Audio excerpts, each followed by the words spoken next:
എന്താണ് ഒരാൾ കൈ കഴിക്കൊണ്ടിരിക്കണ്ടില്ലേ? നിനക്ക് എന്റെ ഇടയിൽ പറ്റില്ല, എനിക്കിടയിൽ കയറി കഴിക്കുക ചെയ്യാം, അല്ലെങ്കിൽ എടുത്തിട്ടില്ല. മുട്ട അതുകൊണ്ടോ? നീ പഠിക്കാൻ തീരുമാനിച്ചു? എന്റെ മുത്തെ, നാളെ മുതൽ ഈ സാധനത്തിന് ബുക്കിംഗ് ഉണ്ട്. പേര് എഴുതണ്ടേ? സഹിക്കാൻ പറ്റുന്നില്ല. നമുക്ക് മുത്തിനോട് ബുക്ക് ഫ്രീ ആയി തരുമെന്ന് ചോദിച്ചു നോക്കിയാലോ? ഇപ്പൊ ചെന്നാ മതി. ബുക്കിന്റെ ഡിമാൻഡ് ഉണ്ടോ?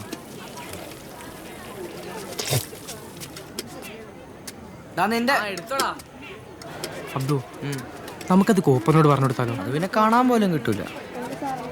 എടാ, നമുക്കത് പൊക്കിയാലോ? പൊക്കാനോ?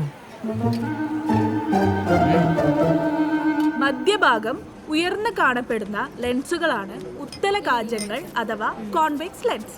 പ്രകാശത്തെ ഒരു ബിന്ദുവിൽ കേന്ദ്രീകരിക്കുന്നതിനാൽ നമ്മൾ ഇതിനെ കൺവേർജിംഗ് ലെൻസ് എന്നും പറയുന്നു. ഉദാഹരണത്തിന് നമ്മുടെ കണ്ണുകൾ. ദേ, അതിലെ കൂടി നോക്കുന്നൊക്കെ കൊള്ളാം. താഴെയിട്ട് പൊട്ടിച്ച ഞാൻ നല്ല ഫൈൻ തരും. അപ്പൊ നമ്മൾ ഈ കോൺവെക്സ് ലെൻസ് എവിടൊക്കെയാണ് യൂസ് ചെയ്യുന്നത്? ഒന്ന് ഭൂതക്കണ്ണാടികളിൽ, കാഴ്ച നമ്മുടെ ദൂരക്കാഴ്ച ഇല്ലാത്തവർ വെക്കുന്ന കണ്ണട. ഇത് തേഞ്ഞു തീർന്നല്ലോടാ. കോൺവെക്സ് ലെൻസ് യൂസ് ചെയ്യുന്നുണ്ട്. ഇതൊക്കെയാണ് കോൺവെക്സ് ലെൻസ് കൊണ്ടുള്ള പ്രധാനമായ ഉപയോഗങ്ങൾ. ടീച്ചറെ, എന്താ അബ്ദു?